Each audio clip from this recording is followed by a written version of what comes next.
ठीक है बेटा, तो आज से स्टार्ट करें क्लास 11th केमिस्ट्री। अब एक बात अभी से ध्यान रखो, क्लास 11 जो केमिस्ट्री है ना भाई, ये बहुत इंपॉर्टेंट है। किस हिसाब से इंपॉर्टेंट है बेटा, कि जो भी अपन लोग क्लास 11th में पढ़ने वाले हैं सब चीजें कहाँ काम आएगी, अपने 12th क्लास में काम आएगी। और पहले अपन ये भी बात कर लेते हैं कि क्लास 11th केमिस्ट्री में अपने पास टोटल कितने चैप्टर्स हैं। 9 चैप्टर हैं। तो यहां पर अपन लोग 9 चैप्टर्स की बात करने वाले हैं। और 9 चैप्टर कौन कौन से बेटा, पता है किसी को? तो एक बार नाम मैं लिख देता हूं, फिर अपन धीरे धीरे करके सबके वापस अपन बात करने वाले हैं, ठीक है। तो पहला जो चैप्टर होगा उसका नाम क्या है?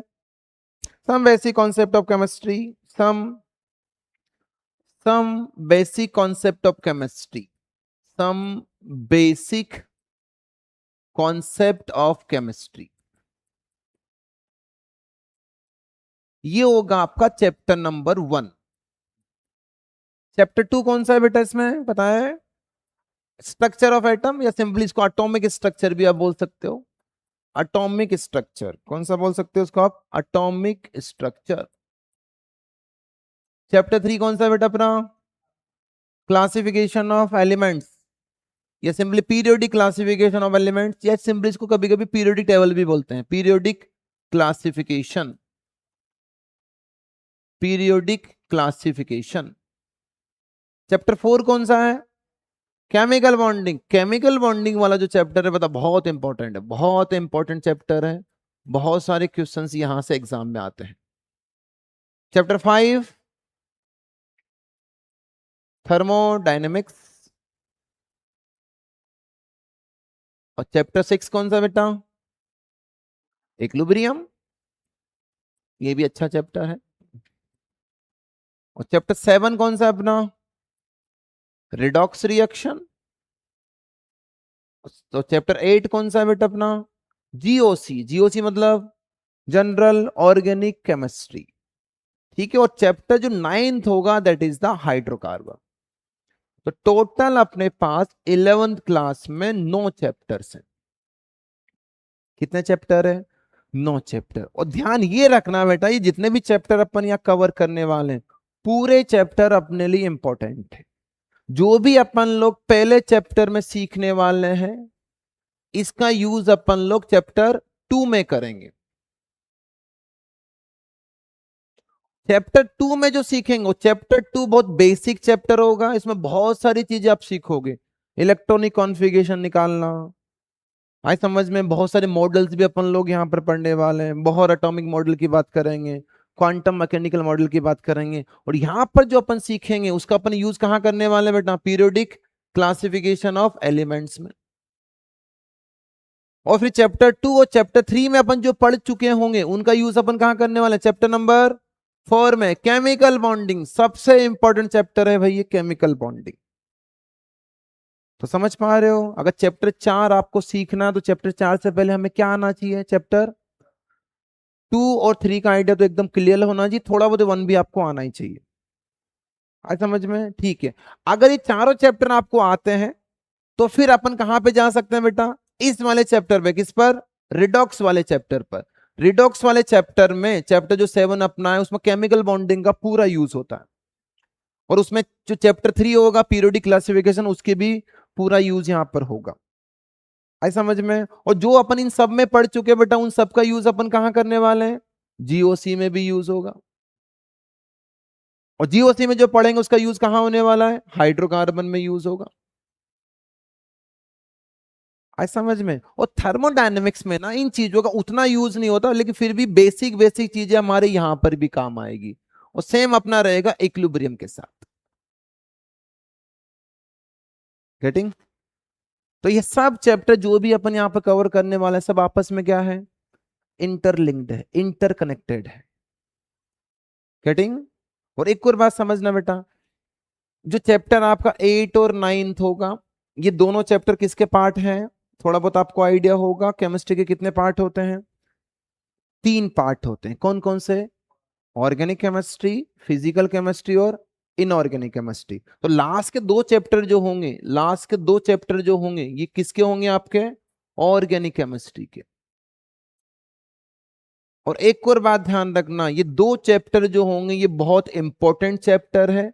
क्यों इंपॉर्टेंट चैप्टर है? क्योंकि 12th क्लास में ऑर्गेनिक केमिस्ट्री की आपकी एक पूरी बुक है।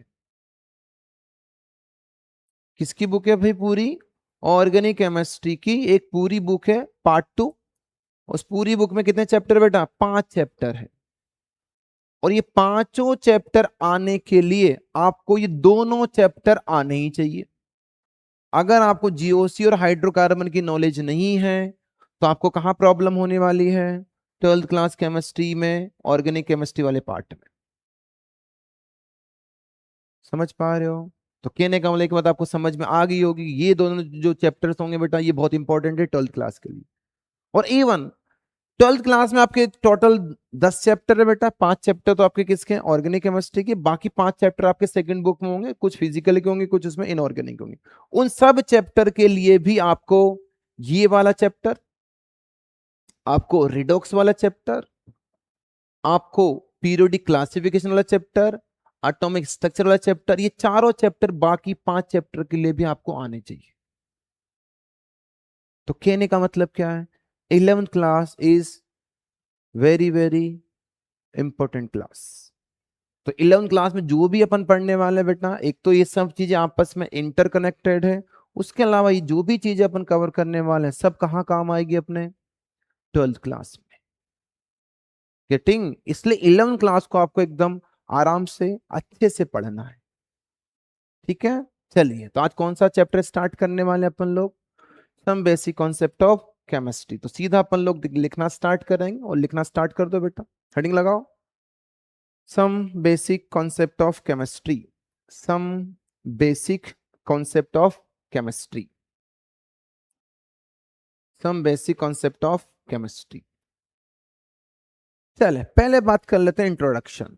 अब आपसे कोई पूछे बेटा कि केमिस्ट्री क्या है, what is chemistry, what is chemistry, तो आपका आंसर क्या होगा सर? What is chemistry? तो क्या बोलोगे बेटा आप लोग?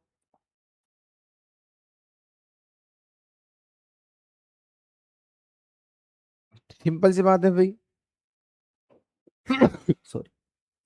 तो व्हाट इज केमिस्ट्री? तो केमिस्ट्री सिंपल सा क्या होता है बेटा? केमिस्ट्री में हम पढ़ते किसके बारे में? एटम्स के बारे में जानते हैं। अपन किसके बारे में सीखेंगे यहाँ पर? मॉलिक्यूल्स के बारे में सीखेंगे। अपन यहाँ पर इलेक्ट्रॉन्स, प्रोटॉन, न्यूट्रॉन, इन सब की बात करेंगे। तो बेसिकली केमिस्ट्री में अपन क्या करते हैं? छोटे छोटे जो पार्टिकल्स होंगे, फॉर एग्जांपल एटम्स या फिर मॉलिक्यूल्स या फिर सब एटॉमिक पार्टिकल्स जो होंगे, इनको बेसिकली अपन लोग स्टडी करते हैं। और किसी भी चीज को स्टडी करने का क्या मतलब होता है बेटा? उस चीज के बारे में जानना, उसकी प्रॉपर्टीज को स्टडी करना, उसकी प्रॉपर्टीज समझना। तो अपना मेनली टारगेट क्या रहता है बेटा? एटम्स और मॉलिक्यूल्स की प्रॉपर्टीज को समझना। ठीक है, तो सिंपल से अगर केमिस्ट्री के आपसे कोई पूछे तो chemistry is a branch of science that deals with the composition, structure, properties of matter. और कभी कभी इसको अपन क्या, it is often referred as the science of atoms and molecules. तो बेसिकली केमिस्ट्री में अपन किसके बारे में डील करने वाले हैं? एटम और मॉलिक्यूल्स, उसकी प्रॉपर्टीज को स्टडी करेंगे, उनके स्ट्रक्चर की भी बात करेंगे अपन लोग, उनका कंपोजिशन क्या होता है उसकी भी बात करेंगे। बहुत सारी बातें अपन करने वाले हैं। इसलिए कभी कभी केमिस्ट्री को अपन क्या बोल देते हैं? It is the science of atom और मॉलिक्यूल्स। लिखो डेफिनेशन, केमिस्ट्री की कॉपी में होनी चाहिए।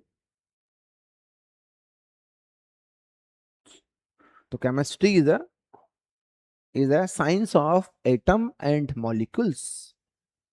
Chemistry is a science of atom and molecules. Is a atom or molecules. Is a science of atom and molecules. आगे चलते हैं सर। अब फिर हमें बताया कि केमिस्ट्री की कितनी ब्रांचेज होगी? 3 ब्रांचेज होती है सर, हम पहले भी बात कर चुके हैं। और 3 ब्रांचेज कौन कौन सी होती है बेटा? ऑर्गेनिक केमिस्ट्री और इनऑर्गेनिक केमिस्ट्री और फिजिकल केमिस्ट्री। और ये जो ऑर्गेनिक केमिस्ट्री वाली ब्रांच होगी, इस ऑर्गेनिक केमिस्ट्री में अपन किसके साथ डील करते हैं? किसके साथ डील करते हैं बेटा? ऑर्गेनिक कंपाउंड्स के बारे में। तो यहां पर अपन लोग ऑर्गेनिक कंपाउंड्स के साथ डील करेंगे, ऑर्गेनिक कंपाउंड। अब ऑर्गेनिक कंपाउंड्स की अगर अपन बात कर रहे हैं तो ऑर्गेनिक कंपाउंड्स का मतलब ऐसा होगा बेटा कि जो कंपाउंड्स नेचुरली बनते हैं। जैसे फॉर एग्जांपल ग्लूकोज हुआ, तो क्या ग्लूकोज एक ऑर्गेनिक कंपाउंड है क्या? Yes sir. सुक्रोज भी क्या है बेटा? एक ऑर्गेनिक कंपाउंड है। यूरिया भी क्या है? एक ऑर्गेनिक कंपाउंड। तो ये सब ऑर्गेनिक कंपाउंड्स है। और ऐसे कितने ऑर्गेनिक कंपाउंड्स होते हैं? बहुत सारे, लगभग 200 मिलियन के आसपास।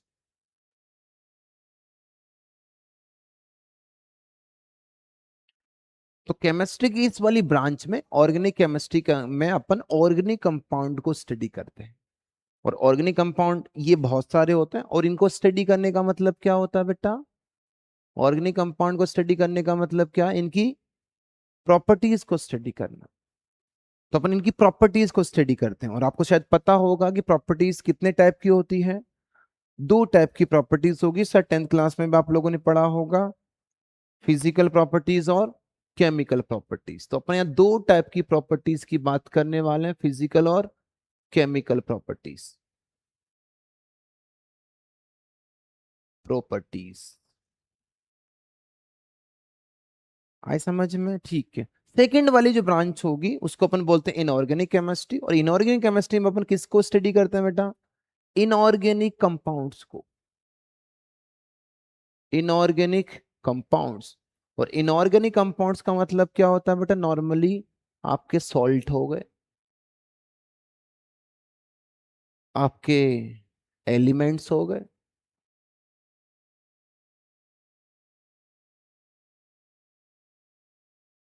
आई समझ में? तो इस वाली ब्रांच में अपन सॉल्ट, सब लिखना है बेटा हमको साथ ही साथ में। सब क्या करना है? लिखते जाओ, सब लिखते जाओ, इस तरीके से बनाते जाओ, सब चीजें मेंशन करनी है। तो इनऑर्गेनिक वाली जो ब्रांच होगी उसके अंदर अपन लोग सॉल्ट हो गया, एलिमेंट्स हो गया, इनकी प्रॉपर्टीज को स्टडी करते हैं। और क्या आपको पता है क्या बेटा कि सॉल्ट और एलिमेंट कितने होते हैं केमिस्ट्री में? तो रफली सर ना, अगर सॉल्ट और एलिमेंट को अपन काउंट करें तो इनका नंबर लगभग 5 मिलियन के आसपास होते हैं। लगभग, इससे थोड़ा बहुत ऊपर नीचे हो सकता है, रफली आइडिया की अपन बात करें तो अप्रोक्सीमेटली 5 मिलियंस। ठीक है। तो अपन क्या करने वाले, इनऑर्गेनिक केमिस्ट्री के अंदर अपन लोग जो इनऑर्गेनिक कंपाउंड्स होते हैं उन कंपाउंड्स को अपन लोग स्टडी करते हैं। और अगेन स्टडी करने का मतलब क्या है? उनकी प्रॉपर्टीज को स्टडी करना। कौन कौन सी प्रॉपर्टीज को स्टडी करना? फिजिकल प्रॉपर्टीज और केमिकल प्रॉपर्टीज को। ठीक है। और लास्ट जो ब्रांच होगी अपनी, that is the physical chemistry.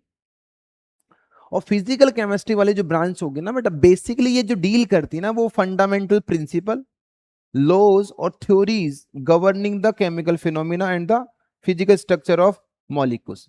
कि कोई भी मॉलिक्यूल्स का स्ट्रक्चर कैसा है, उस स्ट्रक्चर को अगर आपको समझना है बेटा, तो उसमें कौन सा प्रिंसिपल काम करेगा, कौन से लॉज काम करेंगे, कौन सी थ्योरीज की बात होगी, ये सब चीजों को अपन लोग इस फिजिकल केमिस्ट्री के अंदर अपन लोग डील करेंगे। गेटिंग? और नॉर्मली अपन फिजिकल केमिस्ट्री में ये ऑब्जर्व करेंगे बेटा कि फिजिकल केमिस्ट्री में आपकी न्यूमेरिकल प्रॉब्लम्स होती है, क्योंकि यहाँ फॉर्मूलाज भी होंगे।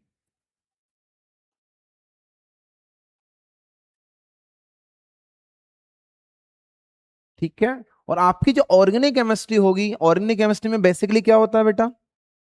ऑर्गेनिक केमिस्ट्री में बेसिकली क्या होता है? Chemical reactions. तो यहां पर अपन लोग मेनली केमिकल रिएक्शंस के बारे में ज्यादा स्टडी करने वाले हैं। और आपका ये जो होगा फिजिकल केमिस्ट्री, उसमें न्यूमेरिकल प्रॉब्लम्स आपकी ज्यादा होगी। और इनऑर्गेनिक केमिस्ट्री जो होगा ना बेटा, इसमें थ्योरेटिकल चीजें ज्यादा होती है, या बहुत सारी चीजें आपको याद रखनी पड़ेगी, मेमोराइज करनी पड़ती है। तो यहां पर मेमोराइजेशन थोड़ा सा ज्यादा चाहिए होता है। ये पूरा अपना न्यूमेरिकल अप्रोच पर बेस्ड होगा, और ये पूरा अपना केमिकल रिएक्शन पर बेस्ड होगा। गेटिंग? इनऑर्गेनिक केमिस्ट्री में भी कुछ रिएक्शंस होगी, लेकिन उतनी ज्यादा नहीं होती। ज्यादातर रिएक्शंस अपन यहां पर डील करेंगे। तो जो केमिस्ट्री के 3 पार्ट है ना बेटा, उनकी डीलिंग करने का तरीका भी अलग अलग होता है। तो अभी से ध्यान रखना अपन लोग किनको डीलिंग करने का तरीका अपना क्या रहेगा बेटा, अलग अलग। फिजिकल केमिस्ट्री की अगर अपन बात करेंगे तो यहाँ पूरा फॉर्मूला बेस्ड चलने वाला है।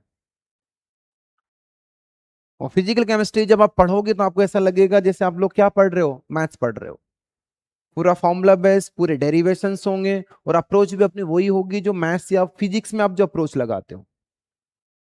कटिंग, यहां पर आपको रिएक्शंस कंप्लीट करनी होती है, प्रोडक्ट बनाना होता है, तो इसमें बहुत सारी चीजें होंगी ऑर्गेनिक केमिस्ट्री में जिनको अपन को याद रखना पड़ता है। उनको याद रख के फिर लॉजिकली अपन लोग किसी भी केमिकल रिएक्शन का प्रोडक्ट बना सकते हैं। और इसको पढ़ने का तरीका क्या होगा बेटा इनऑर्गेनिक केमिस्ट्री का, इसमें अपन को बहुत सारी चीजें याद रखनी पड़ेगी। तो यहाँ मेमोराइजेशन आपको ज्यादा चाहिए होगा, यहाँ पर आपको न्यूमेरिकल अप्रोच लगानी पड़ेगी और यहाँ पर आपको कॉन्सेप्ट लगाकर चीजें या प्रोडक्ट आपको डिसाइड करना होता है। आए समझ में। सबसे वास्ट वास्ट अगर अपन पूछे तो कौन सी ब्रांच होगी, ऑर्गेनिक केमिस्ट्री सबसे वास्ट ब्रांच होती है, क्योंकि यहाँ पर इतने सारे कंपाउंड के साथ डील करना होता है ना बेटा, उनकी केमिकल रिएक्शंस डील करना, उनकी फिजिकल प्रॉपर्टीज डील करना, तो ये सबसे वास्ट होगा। गेटिंग, चलिए तो 3 ब्रांच की अपन लोगों ने यहाँ पर बात कर ली। आगे बढ़े तो केमिस्ट्री के से 3 ब्रांचेस होंगी, ऑर्गेनिक केमिस्ट्री, फिजिकल और इनऑर्गेनिक। ऑर्गेनिक में क्या डील करेंगे अपन लोग, ऑर्गेनिक कंपाउंड्स के बारे में डील करेंगे। फिजिकल केमिस्ट्री में अपन लोग जो भी लॉज होंगे, जो भी थ्योरीज होंगी जो कंपाउंड्स को गवर्न करती है उसकी बात करते हैं। और बाद की अपना जो इनऑर्गेनिक केमिस्ट्री वाला पार्ट रहेगा उसमें अपन लोग क्या बात करते हैं, इनऑर्गेनिक कंपाउंड्स के साथ डील करेंगे, उनकी प्रॉपर्टीज को स्टडी करेंगे। ठीक है, चलिए तो ये बात होगी अपनी केमिस्ट्री के जो 2 पार्ट अपने होंगे, उसकी बात अपन लोगों ने यहाँ पर की। अगला आते हैं सर, अब भी कोई बताओ कि इंपॉर्टेंस इन डेली लाइफ कि जो केमिस्ट्री होगी, क्या केमिस्ट्री का डेली लाइफ में बहुत सारा यूज होता है क्या, कहां कहां यूज करते हैं बेटा केमिस्ट्री को अपन डेली लाइफ में, तो सर बहुत सारी जगह यूज करते हैं। फॉर एग्जाम्पल बहुत सारी जो लाइफ सेविंग ड्रग्स होते हैं बेटा वो केमिस्ट्री में ही बनाए जाते हैं। जैसे एक ड्रग्स का नाम ध्यान रखना, सिस्प्लेटिन और टेक्सोल। ये जो ड्रग्स इनका यूज अपन कहां करते हैं बेटा, कैंसर थेरेपी में। लिखते जाओ, सब इंपॉर्टेंट एग्जाम सीधा पूछेगा कि कैंसर थेरेपी में कौन कौन से कंपाउंड्स का यूज किया जाएगा। तो सिस्प्लेटिन, सब चीजें लिखनी बेटा, लिखना तो पड़ेगा ही, बिना लिखे काम नहीं। नोट्स प्रॉपर होने चाहिए, हर चीजें आपको मेंशन करनी है, छोड़ना कुछ भी नहीं है। तो लाइफ सेविंग ड्रग्स में ध्यान रखना सिस्प्लेटिन और टेक्सोल 2 कंपाउंड्स होते हैं जिनको कैंसर थेरेपी में अपन लोग यूज करते हैं।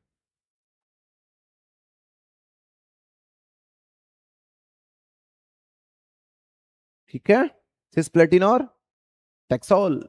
अगला AZT, azidothymidine is crucial for helping in AIDS victim. तो एड्स विक्टिम के लिए भी इनका यूज किया जाएगा। तो ये भी एक इंपॉर्टेंट ड्रग्स होगा जिसका यूज अपन लोग जो एड्स से जो विक्टिम होंगे ना भी उनकी हेल्थ को इंप्रूव करने के लिए यहां पर करते हैं। तो नाम ध्यान रखना कौन सा, AZT। ड्रग्स पूछेगा सीधा कभी कभी कि AZT ड्रग का यूज किस में किया जाएगा, तो आंसर रहेगा बट अपना तो हेल्पिंग द एड्स विक्टिम्स। अगला एनवायरमेंट में भी यूज करेंगे, अपन को बताया कि chemist have synthesize the safer alternative to the environment hazardous refrigerator like CFC। CFC का मतलब बताया क्या बेटा, व्हाट इज CFC, क्लोरोफ्लोरोकार्बन। और हमें पता है कि जो क्लोरोफ्लोरोकार्बन्स होते हैं, क्लोरोफ्लोरोकार्बन जो होते हैं ये इन्वायरमेंट के लिए क्या है, हार्मफुल है। क्यों हार्मफुल है बेटा इन्वायरमेंट के लिए, ये इन्वायरमेंट को किस तरह से हार्म करते हैं, ये ओजोन लेयर को डिप्लेट करते हैं। तो ध्यान रखिएगा ओजोन लेयर डिप्लेशन में किसका रोल होता है बेटा, यहाँ पर क्लोरोफ्लोरोकार्बन को। ओजोन लेयर डिप्लेशन, अब ओजोन लेयर का अगर डिप्लेशन हो रहा तो ये हार्मफुल क्यों अपने लिए, ओजोन लेयर हमें किससे प्रोटेक्ट करती है, यूवी रेस से। तो ध्यान रखना भाई ओजोन लेयर डिप्लेशन इस वजह से हार्मफुल है कि ओजोन लेयर हमारा यूवी रेस से हमें प्रोटेक्ट करती है। और यूवी रेस जो होती है बेटा अगर मान लो ओजोन लेयर नहीं होती तो यूवी रेस सीधा अपनी बॉडीज के साथ इंटरेक्ट करेगी और यूवी रेस की वजह से बोला जाता है कि किसके चांसेस बढ़ जाएंगे बेटा, स्किन कैंसर के। तो देखा जाए तो जो आपकी ओजोन लेयर होगी ये हमें स्किन कैंसर से बचाती है। तो फिर केमिस्ट्री में अपन यहाँ पर क्या करते हैं भाई, जो भी हार्मफुल सब्सटेंसेस होते हैं जो इन्वायरमेंट को हार्म कर रहे हैं उनकी जगह अपन लोग कुछ नए दूसरे सब्सटेंस बनाते हैं। जैसे यहां पर अपन CFC की जगह नॉर्मली अपन यूज करते हैं बेटा HFC, हाइड्रोफ्लोरोकार्बन। ये जो होता है थोड़ा ज्यादा अच्छा होता है कंपेयर टू CFC। गेटिंग? तो केमिस्ट्री में एक और यूज क्या होगा बेटा, केमिस्ट्री में अपन नई नई चीजें भी बनाते हैं, और अपन जो पुरानी चीजें होंगी जो इन्वायरमेंट के लिए हार्मफुल होगी उसको अपन नई चीजों से क्या करते हैं, रिप्लेस करते हैं। ठीक है। उसके अलावा एग्रीकल्चर और इंडस्ट्री में बहुत सारा यूज किया जाता है। आपको पता होगा कि फार्मास्यूटिकल इंडस्ट्री में जितने भी मेडिसिन बनती है वो सब किसके थ्रू बनती है बेटा, केमिस्ट्री के थ्रू बनती है सर। आपने नाम सुना होगा फर्टिलाइजर्स, क्या बिना फर्टिलाइजर्स के एग्रीकल्चर हो सकता है क्या? No sir. तो फर्टिलाइजर का बहुत इंपॉर्टेंट रोल होगा। तो ये भी किस कौन से इंडस्ट्री में आएगा आपका, एग्रीकल्चर इंडस्ट्री में, उसमें भी किसका रोल होगा आपका, केमिस्ट्री का। अगला पॉलीमर्स का नाम सुना होगा, जो बैग्स अपन यूज करते हैं, जो पाइप बनते हैं वो सब किसके होते हैं, पॉलीमर्स के, तो उसका भी एक इंपॉर्टेंट रोल होगा। सॉप्स का नाम सुना होगा आपने, फिर एडवांस मटेरियल, और भी बहुत सारी चीजें होती है जो अपन केमिस्ट्री में बनाते हैं। तो कहने का इतना मतलब होगा कि केमिस्ट्री की इंपॉर्टेंस डेली लाइफ में बहुत ज्यादा है। सेटिंग, ये सब चीजें आपको मेंशन करनी है। ठीक है, आगे चलते हैं सर।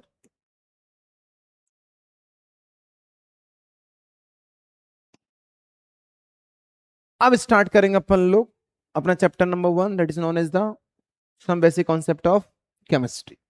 चैप्टर 1 में जो जो अपन लोग पढ़ने वाले हैं ना बेटा, वो बहुत इंपॉर्टेंट एकदम बेसिक चीजें अपन पढ़ेंगे, लेकिन ये जो बेसिक चीजें होंगी आपके 11th क्लास में पूरी में काम आएगी, और साथ ही साथ में 12th क्लास में भी काम आने वाली है। ठीक है। तो सबसे पहले अपन जो अपनी कहानी जो स्टार्ट करेंगे वो कहां से करने वाले हैं बेटा, अपन लोग कहां से स्टार्ट करने वाले हैं, मैटर से। तो पहला हेडिंग लगाओ, मैटर। और मैटर को कभी कभी अपन को लोग क्या बोलते हैं, सब्सटेंस। अब कोई मुझे बताएगा बेटा मैटर किसको बोला जाएगा, what is matter, what is matter. ऐसी आपने चारों तरफ कोई भी ऐसी जिसके पास क्या होना चाहिए बेटा, मास होना चाहिए। क्या होना चाहिए, मास। तो एनीथिंग, एनीथिंग लिखते जाओ साथ ही साथ में, that has mass, that has mass and occupies space, occupies space is called matter या substance। क्या कुछ एग्जांपल्स बता सकते हो क्या आप मैटर के? पेन हो गया, अच्छे एग्जांपल्स बताओ बट अच्छे वाले, और भी अच्छे बताओ। वाटर, कि जो वाटर होगा इसका कोई केमिकल फॉर्मूला भी होता है क्या? यस सर, आप सब लोगों ने पढ़ा होगा 9th क्लास में, H2। तो वाटर भी एक सब्सटेंस है या मैटर है, because it has mass and also occupy space. उसके अलावा क्या कॉमन सॉल्ट भी एक मैटर होता है क्या? Yes sir. क्यों होता है सर मैटर, क्योंकि इसके पास क्या होता है, मास भी होता है और स्पेस भी ऑक्यूपाई करेगा। ठीक है, तो ये भी आपका एक मैटर। फॉर्मूला क्या होता है बेटा इसका, NaCl। तो शुगर भी एक मैटर है क्या? Yes sir. शुगर का कोई फॉर्मूला होता है क्या? क्या, C12H22O11। ये सब इंपॉर्टेंट फॉर्मूलेज है जो अपन को याद रखने हैं, पूरी केमिस्ट्री में काम आएंगे, 11th क्लास सब जगह। तो जो इंपॉर्टेंट चीजें है वो उसको अपन यहाँ लिखते चलेंगे बेटा। अपन ये से नहीं कि भाई पेन होगा सर एग्जाम्पल, पेन भी मैटर है लेकिन वो एग्जाम्पल हमारे काम के नहीं है। तो जो जो काम काम के एग्जाम्पल्स है अपन उन्हीं की बात करने वाले हैं। शुगर, क्या ग्लूकोज भी मैटर होता है क्या? सब लिखते चलना बेटा, कुछ नहीं छोड़ना है। ग्लूकोज, क्या ग्लूकोज का कोई केमिकल फॉर्मूला होता है क्या? C6H12O6। ग्लूकोज कौन बनाते हैं बेटा, फोटोसिंथेसिस के थ्रू प्लांट्स आपका ग्लूकोज फॉर्म करते हैं। ठीक है। और भी कोई नाम सुना होगा, यूरिया। यूरिया मैटर है कि नहीं है सर? Yes sir. क्या यूरिया का भी कोई फॉर्मूला होता है क्या? क्या होता है सर, बता किसी को। NH2CO NH2, याद रखते चलना, याद रखते चलना। Urea is also a matter and its chemical formula is NH2CONH2। और भी नाम सुना होगा आप लोगों ने, क्या मीथेन का नाम सुना है क्या? Yes sir. मीथेन का एक और नाम होता है बेटा क्या? सीएनजी। सीएनजी की फुल फॉर्म क्या होती है? Compressed natural gas. क्या आपका मीथेन जो होता है ये भी एक मैटर है क्या? Yes sir. क्यों है matter sir? Because it has mass and also occupy space. क्या सीएनजी का कोई फॉर्मूला होता है क्या? क्या सर? सी CH4। तो CH4 is also a metal. क्या कैल्शियम कार्बोनेट का नाम सुना है क्या आप लोगों ने? लाइमस्टोन। बिल्कुल सुना होगा सर लाइमस्टोन का नाम। लाइमस्टोन का फॉर्मूला बता सकते हो क्या 10th क्लास? CaCO3। तो limestone is also a metal. क्या एक को चीज का आपने नाम सुना है क्या? क्विक लाइम का। क्या होता है बेटा क्विक लाइम का फॉर्मूला? CaO। और quick lime is also a metal because it is mass and also occupy space. क्या आप लोगों ने एक और नाम सुना है क्या? स्लेक्ड लाइम का। Yes sir.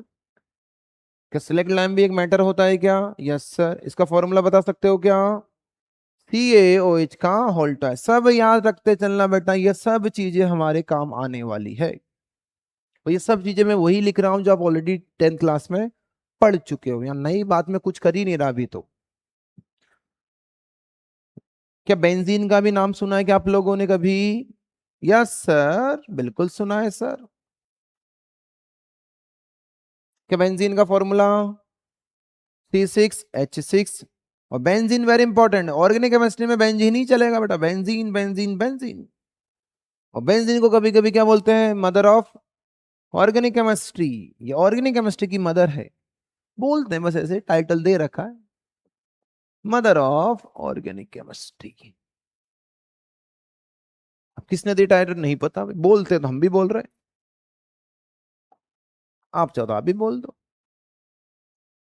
ये मत बोलना सर मदर अगर बेंजीन है तो फादर कौन है? फादर भी बताएंगे अभी पहले मदर की बात कर लेते हैं। चलिए ये अपनी बात होगी। क्या एक और चीज आप मुझे बता सकते हो कि बेटा इथेन का नाम सुना क्या आप लोगों ने? इथेन।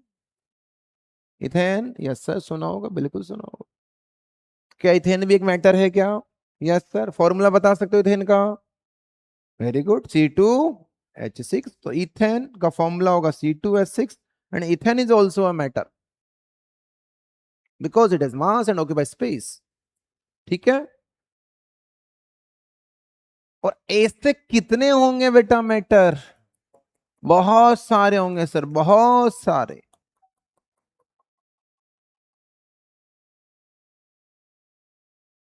ठीक है। तो मैटर का सिंपल सा मतलब हो गया ऐसी कोई भी चीज जिसके पास मास हो और स्पेस ऑक्यूपाई करती हो, that is the matter. Getting? क्या नॉन मैटर भी कुछ होता है क्या बेटा? Non matter, what is non matter? किसको नॉन मैटर बोलते हैं बेटा अपन लोग? तो सर मैटर का उल्टा हो जाएगा। तो ऐसी कोई भी चीज जिसके पास मास नहीं होता, स्पेस भी ऑक्यूपाई नहीं करती, उसको क्या बोलेंगे अपन लोग? Non matter. तो नो मास, नो स्पेस। क्या स्पेस ऑक्यूपेशन को अपन लोग वॉल्यूम भी बोल सकते हैं क्या? तो ध्यान रखना बेटा, जो स्पेस जितना भी कोई चीज ऑक्यूपाई करती ना भाई, उसी को अपन वॉल्यूम भी बोलते हैं। तो आप इस डेफिनेशन को ऐसे भी लिख सकते हो कि anything that has mass and volume is called matter, और anything that does not have mass no volume is called non matter. क्या नॉन मैटर के कोई एग्जांपल्स आप लोग बता सकते हो क्या मुझे जल्दी से? लाइट। फीलिंग्स, फीलिंग्स में आप बात कर सकते हो सर, लव की बात कर सकते हो। कि लव मैटर है कि नॉन मैटर है? नॉन मैटर है। लव तो फीलिंग होती है sir, feeling is a non matter. आप रेस्पेक्ट की भी बात कर सकते हो, रेस्पेक्ट मैटर है कि नॉन मैटर है सर? नॉन मैटर है सर। आप लाइट की भी बात या सनलाइट की बात कर सकते हो, सनलाइट मैटर है कि नॉन मैटर? नॉन मैटर है सर, क्योंकि सनलाइट एक एनर्जी की फॉर्म है। वो जो एनर्जी होती है ना बेटा, कोई सी भी फॉर्म में हो, उसके पास मास नहीं होता है। इस वजह से एनर्जी को अपन क्या मानते हैं? Non matter. तो sunlight is also a non. सब लिखना है बेटा, सब लिखना है, कुछ छोड़ना नहीं है। और एक दो एग्जाम्पल बता दो, एक दो एग्जाम्पल और। और संडे क्या है सर? संडे मैटर की non matter? Non matter. Sunday is also non matter. Second Feb क्या है भाई? Non matter. सलमान खान क्या है सर? हाँ, सलमान खान तो मैटर है sir, Salman Khan is a matter. तो Salman Khan is a matter. Rajinikanth क्या है सर? सही बताना, रजनीकांत क्या है? पक्का मैटर है वो? सही बता रहे हो? ओके, अच्छी बात है। तो Rajinikanth is also matter. Shaktimaan क्या है? शक्तिमान नाम सुना शक्तिमान का कभी? क्या है शक्तिमान? हाँ, एक सीरियल आता था, एक सुपर हीरो था। ठीक है, तो वो मैटर है कि नॉन मैटर है? मैटर है। आई समझ में? वो भी नॉन मैटर। ठीक है। अब एक बात मुझे बता दो, घोस्ट क्या है? घोस्ट, भूत। क्यों नॉन मैटर? क्यों घोस्ट? क्या घोस्ट का मांस होता है क्या? क्या घोस्ट देखा कभी आप लोगों ने? देखा है पक्का? कहाँ देखा है? कैसा दिखता है? बहुत डरावना दिखता है। कितने हाथ होते हैं बेटा उसके बाद? चार थे कि पांच थे? दो ही थे? उसके पैर उल्टे तो नहीं थे कहीं? पैर इतना नोटिस नहीं किया? ओके। बोलते हैं, मैंने भी सुना है, कहीं मैंने देखा तो नहीं है भाई। कुछ लोगों का बोलना है कि सर जो हाँ घोस्ट होता है ना भाई, उसके से चार हाथ होते हैं और आईज भी चार होती है सर। उसके टीथ बहुत बड़े बड़े होते हैं, हेयर बहुत बड़े बड़े होते हैं, पैर जो होते हैं सब उल्टे होते हैं। ऐसा बताते हैं। लेकिन साइंस के अकॉर्डिंग बात करें अपन लोग, तो घोस्ट होता है क्या? नहीं सर। साइंस में ये मान लिया जाता है कि जो घोस्ट होता है ना बेटा, ghost is a negative energy. तो एनर्जी को भी अपन कभी कभी दो पार्ट में क्लासिफाई करते हैं। कौन कौन सी एनर्जी? पॉजिटिव एनर्जी और नेगेटिव एनर्जी। उसमें अभी बात करेंगे। ठीक है, तो ध्यान रखना, घोस्ट को अगर आप कंसिडर करोगे तो it is a negative energy. और हमें पता है कि एनर्जी क्या है? Non matter. तो बेसिक बात है, घोस्ट भी क्या होगा? Non matter. अब किसी को दिख जाए घोस्ट, सर घोस्ट के तो बाल भी होते हैं, उसका तो मांस भी है सर, तो वो अलग बात है। लेकिन साइंस के अकॉर्डिंग बात करें तो साइंस के अकॉर्डिंग घोस्ट को अगर आप मानोगे तो it should be a non matter. पक्का? चलिए, तो ये बात होगी अपनी मैटर और नॉन मैटर की। यहां तक किसी को कोई प्रॉब्लम है? No sir. आगे बात करें और भी।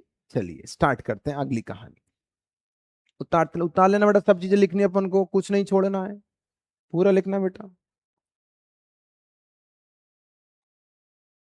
अब आगे बढ़ते हैं थोड़ा सा। अब मुझे ये जल्दी से बता दो आप लोग, जल्दी से एक बात मुझे बता देना भाई। चलिए अभी वापिस आएंगे सर।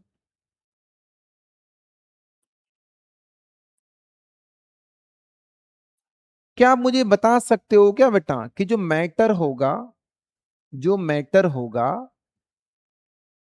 जिसकी अपन लोगों ने अभी बात की थी, जो मैटर होगा जिसकी अपन लोगों ने अभी बात की थी, मैटर किससे बना होता है बेटा? एटम से। जैसे मान लो ये जो पेन है, क्या ये मैटर है कि नहीं है? बिल्कुल है सर। तो क्या ये जो पेन है ये एक सिंगल एंटिटी है क्या? नो। आप बोलोगे सिंगल नहीं है सर, ये तो बहुत सारी चीजों से मिलके बना। हो सकता है ये मेटल से मिलके बना, इसमें कोई मेटल लगा होगा सर, यहाँ पर कुछ भी, यहाँ पे कुछ अलग लगा हुआ है सर, तो ये अलग चीज है। तो हम अपन बोल सकते हैं कि सर ये सिंगल एंटिटी नहीं, ये भी किसी चीज से बना हुआ है। उसी तरीके से आपका जो मैटर होगा बेटा, ये सिंगल एंटिटी नहीं होता, मैटर भी किसी चीज से बना होता है। अब मैटर किससे बना होता है मुझे फाइंड करना है। मान लो मैं आपसे पूछूं कि कोई भी जो लिविंग ऑर्गेनिज्म होगा, मान लो मैं मेरी बात करता हूं, अब मैं आपसे पूछूं कि सर क्या मैं भी किसी से बना हुआ हूं क्या? तो मैं किस चीज से बना हुआ हूं? मॉलिक्यूल। या मान लो मैं आपसे पूछूं कि अगर मुझे फाइंड करना है बेटा मैं किस चीज से बना हूं, तो मैं क्या करूंगा सर? क्या करेंगे सर? ये उससे पहले एक एग्जाम्पल और देखते हैं। जैसे मैं बात करूँ, आपने हाउस की बात करते हैं, कि अपना जो हाउस है वो भी किसी ना किसी चीज से मिलके बनाया गया। अब मुझे फाइंड करना है कि अपना घर किस चीज से मिलके बना, तो मैं क्या करूंगा बेटा, घर को तोड़ना स्टार्ट करूंगा। क्या करूंगा, घर को तोड़ना। बस तोड़ना नहीं, फिजिकली नहीं तोड़ना, मेंटली तोड़ना है। अब घर को तोड़ना जब स्टार्ट करोगे तो फाइनली आप कहाँ जाकर पहुंचोगे, ब्रिक्स पे जाके पहुंचोगे। तो मैं क्या बोलूंगा, इसका मतलब अपना घर किससे मिलके बना है, ब्रिक्स से मिलके बना है। तो अगर मुझे ये फाइंड करना था कि घर किससे मिलके बना, तो अपना एक ही सिंपल काम था सर, घर को तोड़ना स्टार्ट कर दो। और तोड़ना स्टार्ट करोगे तो फाइनली आपको क्या मिल जाएगा, ब्रिक्स मिल जाएगी। तो हम बोल देंगे सर अपना घर ब्रिक्स से मिलके बना है। उसी तरह मान लो मुझे पता करना है कि मैं किससे मिलके बना हूं, तो यहाँ भी हम सेम कॉन्सेप्ट लगा सकते हैं कि सर आप अपने आप को ब्रेक करना स्टार्ट करो। और जब मैं अपने आप को ब्रेक करना स्टार्ट करूंगा तो मैं छोटा छोटा होता चला जाऊंगा, और फाइनली मैं कहां पे पहुंचूंगा, सेल पर पहुंचेंगे। कहां पर पहुंचेंगे, सेल। तो मैं क्या बोलूंगा कि मैं किससे बना हुआ हूं, सेल से बना हुआ हूं सर। आई समझ में। उसी तरीके से मुझे फाइंड करना है कि ये पेन किससे मिलके बना है। तो अगर मुझे ये फाइंड करना है कि सर ये पेन किससे मिलके बना, तो अपन क्या करेंगे बेटा, इस पेन को तोड़ेंगे सर। और जैसे जैसे आप पेन को तोड़ते जाओगे क्या होता जाएगा, पेन छोटा होता जाएगा, छोटा। और पेन जैसे छोटा होता जाएगा मैं उसको और तोड़ता जा रहा हूं। तो उसको सर तोड़ते जाओ तोड़ते जाओ तोड़ते जाओ, ये छोटा छोटा छोटा होता चला, और तोड़ो सर, और छोटा छोटा, और तोड़ो सर, और छोटा छोटा। इस सर मैं तोड़ता ही जा रहा हूं सर। और जब मैं ऐसा करता जाऊंगा बेटा, तो क्या एक स्टेज ऐसी आएगी क्या, कि जब ये पेन इतना छोटा हो चुका होगा कि इसको और छोटा करना पॉसिबल नहीं होगा सर। तो फिर मेरे को छोटे छोटे जो पीसेज यहाँ पर मिलने वाले हैं, क्या वो जो छोटे छोटे पीसेज होंगे, कि उसको मैं और भी आगे तोड़ सकता हूं क्या, नो सर। तो क्या अगर उन सब पीसेज को मैं जोड़ दूं तो वापस क्या मिल जाएगा मुझे, यही पेन मिल जाएगा। इसका मतलब ये हुआ ना कि सर ये जो है ना, ये जो पेन है ये उन्हीं छोटे छोटे पीसेस से मिलके बना है। और वो जो छोटे छोटे पीसेस होंगे उनकी खास बात क्या है कि उन पीसेस को आप और भी ब्रेक नहीं कर सकते, ऑलरेडी वो सबसे छोटे हो चुके हैं।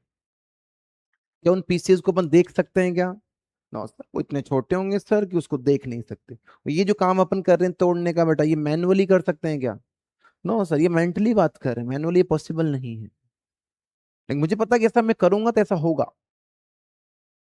फिर वो जो छोटे छोटे पीसेस होंगे उन्हीं से मिलके क्या बना बेटा, ये पेन बना। और उन्हीं छोटे छोटे पीसेस को अपन क्या बोलते हैं, पार्टिकल्स बोलते हैं। क्या बोलते हैं, पार्टिकल्स। तो इसका मतलब सर ये जो पेन होगा ये किससे मिलके बना है, पार्टिकल से मिलके बना। क्या सेम लॉजिक अपन टेबल पे भी लगा सकते हैं क्या, यस सर। टेबल को मुझे फाइंड करना है कि टेबल किससे मिलके बनी, तो अपन क्या करेंगे, अगेन टेबल को ब्रेक करना स्टार्ट करेंगे। और ब्रेक करना स्टार्ट करोगे, आप ब्रेक करते जाओ करते जाओ करते जाओ, तो लास्ट में जाके कहां पहुंचोगे, कहां पहुंचोगे, पार्टिकल्स पे पहुंचोगे। आई समझ में। तो क्या अपन ऐसा बोल सकते हैं क्या बेटा कि कोई भी मैटर हो, हर मैटर किससे मिलके बना है, पार्टिकल्स से। All the matters are made up of particles, all the matters are made up of particles. तो अपन लिख सकते हैं ग्लान यहां पर कि all the matters are made up of particles. क्या मैं भी पार्टिकल से मिलके बना हुआ हूं क्या, क्या आप भी पार्टिकल से मिलके बने हुए हो क्या, कि सन भी पार्टिकल से मिलके बना है क्या, यस सर। वाटर भी पार्टिकल से मिलके बना है क्या, यस सर। कॉमन सॉल्ट भी पार्टिकल से मिलके बना है क्या, यस सर। शुगर भी पार्टिकल से मिलके बनी है क्या, यस सर। क्या घोस्ट भी पार्टिकल से मिलके बना है क्या, नो सर। घोस्ट तो क्या है, नॉन मैटर, और नॉन मैटर पार्टिकल से नहीं बने होते हैं, केवल मैटर पार्टिकल से मिलके बने। तो जितने भी मैटर्स होंगे all the matters are made up of particles. कोई प्रॉब्लम यहां तक, उस पर आएंगे अभी, उस पर भी अपन आएंगे अभी। ठीक है, तो ये हो गया आपका matters, all the matters are made up of particles. अब ये जो पार्टिकल्स होंगे बेटा, क्या ये पार्टिकल बहुत बड़े होते हैं कि बहुत छोटे होते हैं, बहुत छोटे। क्या इन पार्टिकल्स को अपन देख सकते हैं क्या, no sir, they are very very small, they are very very small, they are very very small, very very small. इस वजह से अपन इनको देख नहीं सकते, they can't be seen, they can not be scene.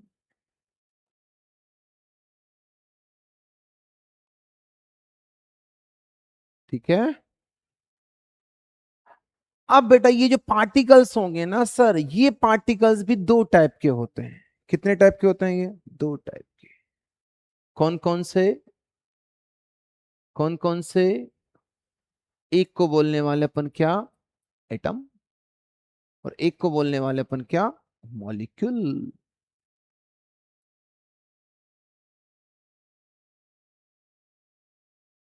These particles are also two types. First one is atom and the second one is molecule. तो ये particles भी सर दो टाइप के होते हैं। कोई डाउट यहां तक, कोई दिक्कत? No sir. इतना कम से कम पहले आप ध्यान रखो। अब यहां तक कोई प्रॉब्लम है किसी को तो पूछे। ठीक है, चलिए अब आगे और भी बात करेंगे अपन लोग। ठीक है, आगे चलते हैं थोड़ा सा।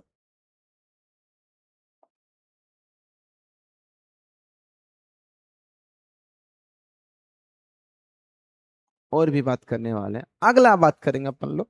उससे पहले एक और बात करेंगे अपन लोग, देखना ध्यान से इधर, ध्यान से देखेंगे बेटा इधर, कि कोई भी जो मैटर होगा ना बेटा, उस मैटर को मैं और भी आगे क्लासिफाई करेंगे। मैटर को अपन लोग दो तरीके से क्लासिफाई करते हैं। एक तो होता है बेटा इनका फिजिकल क्लासिफिकेशन। कौन सा क्लासिफिकेशन? Physical classification. और फिजिकल क्लासिफिकेशन में मैटर को अपन लोग तीन पार्ट में फर्दर क्लासिफाई करते हैं। कौन कौन से होते हैं सर वो? सॉलिड स्टेट, दूसरा होगा लिक्विड स्टेट, और तीसरा होगा सर आपका ये गैस स्टेट। तो ये हो गया मैटर का फिजिकल क्लासिफिकेशन, कि फिजिकली आपको कैसा मैटर दिखता है। तो अपन तीन पार्ट में मैटर को क्लासिफाई कर सकते हैं। कौन कौन सा पार्ट हो जाएगा आपका? सॉलिड, लिक्विड और गैस। क्या इनके अलावा दो और भी कोई पार्ट होता है क्या फिजिकल क्लासिफिकेशन में? दो पार्ट और भी होते हैं सर, शायद आप लोगों ने नाम सुना होगा। एक को बोलते हैं बेटा अपन बीईसी। सुना कभी बीईसी का नाम?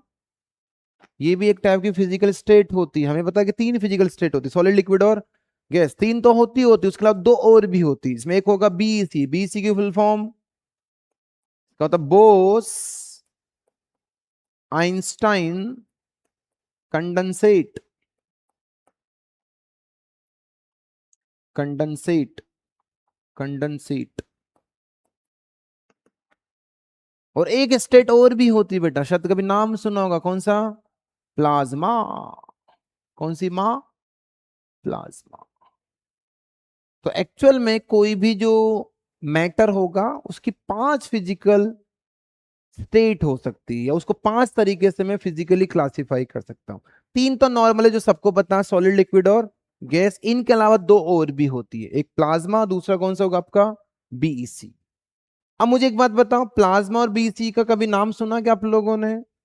No sir. तो अपन तीन की क्यों बात करते हैं बेटा? सॉलिड, लिक्विड, गैस की। बीईसी, प्लाज्मा की बात क्यों नहीं करते हैं? क्योंकि ये दोनों जो स्टेट होती है ना भाई, नॉर्मली ये दोनों स्टेट अपन को अर्थ पर ऑब्जर्व नहीं होती है। जो प्लाज्मा स्टेट होगी किसी भी मैटर की, इस स्टेट के लिए मुझे टेम्परेचर क्या चाहिए होता है बेटा? बहुत हाई टेम्परेचर होगा ना, तब जाके कोई भी मैटर प्लाज्मा स्टेट अक्वायर करता है। और हाई का मतलब टेम्परेचर लगभग आपका 5000 डिग्री से ज्यादा होना चाहिए सर। अगर 5000 डिग्री से ज्यादा टेम्परेचर होगा, जैसे मान लो इस ये पेन है, कौन से स्टेट में है ये अभी? सॉलिड में। मैं चाहता हूं कि इसको मैं प्लाज्मा स्टेट में ले जाऊं, तो मुझे क्या करना पड़ेगा? इसको लगभग 5000 डिग्री से भी ज्यादा टेम्परेचर देना पड़ेगा, तब जाके ये कहां पहुंचेगा? एक स्टेट में पहुंचेगा, जिसको अपन क्या बोलने वाले हैं? Plasma state. गेटिंग? तो कोई भी जो मैटर होता है वो प्लाज्मा स्टेट। क्या प्लाज्मा स्टेट अर्थ पर पॉसिबल है क्या बेटा? नो, अर्थ का टेम्परेचर तो इतना तो कभी होता है नहीं। अपना टेम्परेचर कितना होता है? 60 डिग्री, 70 डिग्री मान लो, 80 डिग्री मान लो भाई। यस और नो? नॉर्मली 40-50 ही रहता है, लेकिन फिर भी। तो उस वाले कंडीशन पर ये वाला प्लाज्मा स्टेट कभी भी एग्जिस्ट नहीं करता। इस वजह से अपन बोलते हैं कि भाई ये प्लाज्मा स्टेट हमारे लिए इतनी काम की नहीं है, क्योंकि नेचर में या अपने सराउंडिंग में ये स्टेट अपन को कभी मिलेगी नहीं। तो ये स्टेट कहाँ मिलती है अपन को? सन पे। जितने भी स्टार्स होते हैं ना बेटा, स्टार्स का टेम्परेचर हमें पता है क्या होता है? कोई 5000 से ज्यादा ही होता है, 10,000 भी होता है और भी ज्यादा होता है। यस और नो? तो वहां पर जो भी मैटर होगा वो कौन से स्टेट में एग्जिस्ट करता है? प्लाज्मा में। और हमें पता है कि सन में जो मैटर होता है वो कौन सा होता है? हाइड्रोजन और हीलियम। तो वहां पर जो हाइड्रोजन हीलियम जो होता है ना बेटा, वो कौन से स्टेट में एग्जिस्ट करते हैं? तो वहां अपन ये नहीं बोलते कि हाइड्रोजन गैस और helium gas, no sir, gas state में है ही नहीं, ये तो प्लाज्मा स्टेट में है। तो वहां जो हाइड्रोजन होगा वो प्लाज्मा स्टेट में होगा, और हीलियम भी कौन से स्टेट में होता है? प्लाज्मा में। गेटिंग? तो किसी भी मैटर की जो प्लाज्मा स्टेट आपको मिलती है वो कहां पर मिलती है? स्टार्ट्स में। क्योंकि प्लाज्मा स्टेट एक्वायर करने के लिए टेम्परेचर बहुत ज्यादा होना चाहिए, 5000 डिग्री से भी ज्यादा, और वो नॉर्मल कंडीशन में अपन को यहाँ पर नहीं मिलता। बीसी के बारे में क्या बोलना है बेटा? क्या इस वाले को बी से स्टेट में ले जा सकता हूँ क्या? Yes sir. लेकिन टेम्परेचर क्या करना पड़ेगा? बहुत कम। अगर आपने किसी भी मैटर का टेम्परेचर जैसे मान लो बहुत कम कर दिया, बहुत कम का मतलब हो सकता है बेटा -200 डिग्री सेल्सियस कर दिया, तो वेरी लो टेम्परेचर पर, वेरी वेरी लो टेम्परेचर पर कोई भी मैटर ये वाली स्टेट अक्वायर कर लेता है। अब क्या इतना कम टेम्परेचर अर्थ पर पॉसिबल है क्या? इतना तो नहीं होता है सर। -10 डिग्री, -20, -60 डिग्री तो समझ में आता है, लेकिन इतना टेम्परेचर? 2 मिनट। हाँ, 2 मिनट बस।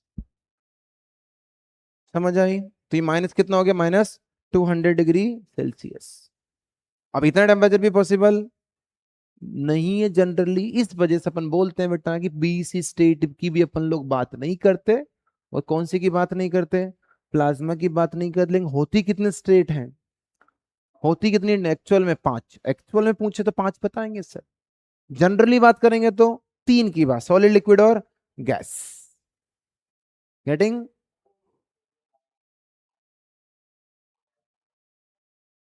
हाँ, उसकी भी बात, हाँ बिल्कुल सही बात। ठीक है, तो ये कौन सा क्लासिफिकेशन हो गया बेटा इसका? Physical classification. उसके बाद इसका कौन सा क्लासिफिकेशन होता है? Chemical classification. नाम सुना कभी केमिकल क्लासिफिकेशन का? तो मैटर को अपन केमिकली भी क्लासिफाई कर सकते हैं।